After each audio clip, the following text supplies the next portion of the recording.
Hi hello welcome to my channel మై సెల్ఫ్ సుప్రవీణ. అందరూ ఎలా ఉన్నారు? నేనైతే చాలా బాగున్నాను. మీరందరూ కూడా బాగుండాలని మనస్ఫూర్తిగా కోరుకున్నాను. ఇంకా ఎవరైనా మన ఛానల్ని సబ్స్క్రైబ్ చేసుకోకపోతే డూ సబ్స్క్రైబ్. ఈరోజు ఈ వ్లాగ్ దేని గురించి అంటే ఒక ర్యాండమ్ వీడియో అన్నమాట. స్పెసిఫిక్గా షూట్ చేయాలని చేసింది కాదు. కాకపోతే మేము రీసెంట్గా మా మేనమామ వాళ్ళ ఇంటికి విజిట్ చేసామన్నమాట. సో అప్పుడు మా అత్త మా కోసం చాలా స్పెషల్ ఐటమ్స్ చేశారు. సో బిర్యానీ కూడా చేశారనమాట. సో ఇదెందుకు షూట్ చేసి పెట్టకూడదు అని అనిపించింది నాకు. సో అదే అన్నమాట ఈరోజు వ్లాగ్. రండి చూసేద్దాం. మేమైతే ఫస్ట్ చికెన్ని చిన్న చిన్న పీసెస్ లాగా కట్ చేసుకుని అందులో అల్లం వెల్లుల్లి పేస్ట్, ధనియా పౌడరు, గరం మసాలా, బిర్యానీ మసాలా, బిర్యానీ ఆకు, ఉప్పు, కారం, పసుపు, జాజికాయ, అనాస పువ్వు, దాల్చిన చెక్క అండ్ లవంగాలు వేసి దానికి కొంచెం ఆయిల్ సరిపడా వేసుకుని వాటన్నిటిని బాగా మిక్స్ చేసి మరాఠీ మొగ్గ కూడా వేసాము. సో ఇవన్నీ మిక్స్ చేసి బాగా వీటిని కాసేపు అరగంట సేపు కానీ ముక్కాలు గంట కానీ ఫ్రిడ్జ్లో పెట్టుకున్నాం అన్నమాట. చికెన్ మ్యారినేట్ చేసి పెట్టుకున్న తర్వాత దాన్ని ఫ్రిడ్జ్లో పెట్టుకొని మేమైతే ఆనియన్ కట్ చేసుకుని వాటిని ఫ్రై చేసుకుంటున్నాం అన్నమాట. ఇక్కడ మీకు ఒక టిప్ చెప్తాను నేను. మీరు ఆనియన్ కట్ చేసుకున్న తర్వాత దాంట్లో కొంచెం సాల్ట్ మిక్స్ చేసి ఫ్రై చేసుకున్నారంటే అవి ఇంకా చాలా బాగా తొందరగా వేగుతాయి అన్నమాట. సో ఇది మీరు ట్రై చేయండి. చికెన్ని మ్యారినేట్ చేసుకోవడానికి ముందే మేము బాస్మతి రైస్ని నానబెట్టుకున్నాము. సో ఒక కడాయిలో వాటర్ తీసుకుని అది బాగా మరిగిన తర్వాత అందులో జీలకర్ర, బిర్యానీ ఆకు వేసుకొని నానబెట్టుకున్న బాస్మతి రైస్ కూడా వేసుకొని 70% ఉడికించుకున్నాము. సో 70% ఉడికిన తర్వాత ఆ రైస్ని మేము పక్కకు తీసి వాటర్ అంతా పోయేలాగా పెట్టామన్నమాట.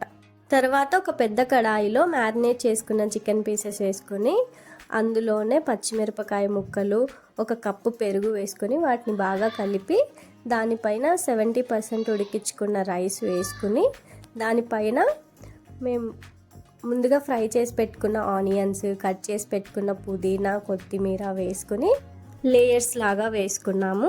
మళ్ళీ దానిపైన 70% ఉడికించిన రైస్ ఇప్పుడు రిపీట్ చేసిన ప్రాసెస్ని రిపీట్ చేసామన్నమాట.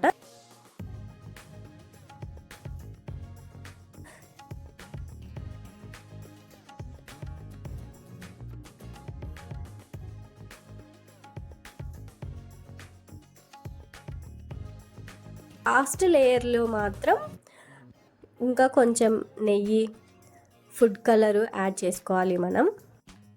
లాస్ట్ లేయర్ ఇలా ఫినిష్ చేసుకున్న తర్వాత దీన్ని గ్యాస్ మీద పెట్టి 40 మినిట్స్ పాటు కుక్ చేసుకోవడమే. దానిపైన ఏదైనా బరువు పెట్టడం కోసం చాలా తిప్పలు పడుతుంటారు కదా. సో ఇలా మీ దగ్గర చిన్న రోకలు ఉంటే అది పెట్టేసుకోండి. ఈ ఐడియా మీకు ఎలా అనిపించింది అనేది నాకు కింద కామెంట్ సెక్షన్లో కామెంట్ చేయండి. సో ఇప్పుడు మా బిర్యానీ అయితే రెడీ అయిపోయింది. చూడడానికి చాలా కలర్ఫుల్గా కూడా కనిపిస్తుంది. సో అది మొత్తం కుక్ అయిన తర్వాత దాన్ని మేము ఇప్పుడు మిక్స్ చేస్తున్నాం అన్నమాట. ఇది మీరు చాలా కేర్ఫుల్గా చేయండి, ఎందుకంటే ఆ బాస్మతి రైస్ అనేది మనకి మళ్ళీ చిన్న చిన్న పీసెస్ అయిపోతుంది కదా. సో అలా అవ్వకుండా నిదానంగా మిక్సప్ చేసుకోండి.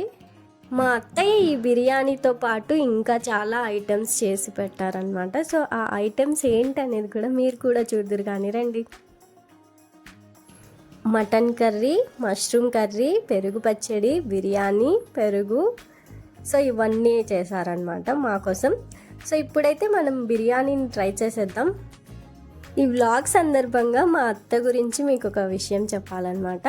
సో మేము చిన్నప్పటి నుంచి మా మేనమామ వాళ్ళ ఇంటికి హాలిడేస్ వచ్చినప్పుడు వెళ్తుంటాం కదా. అప్పుడు కూడా మంచి ఫుడ్ చేసి పెడుతుంది, స్నాక్స్ చేసి పెడుతుంది.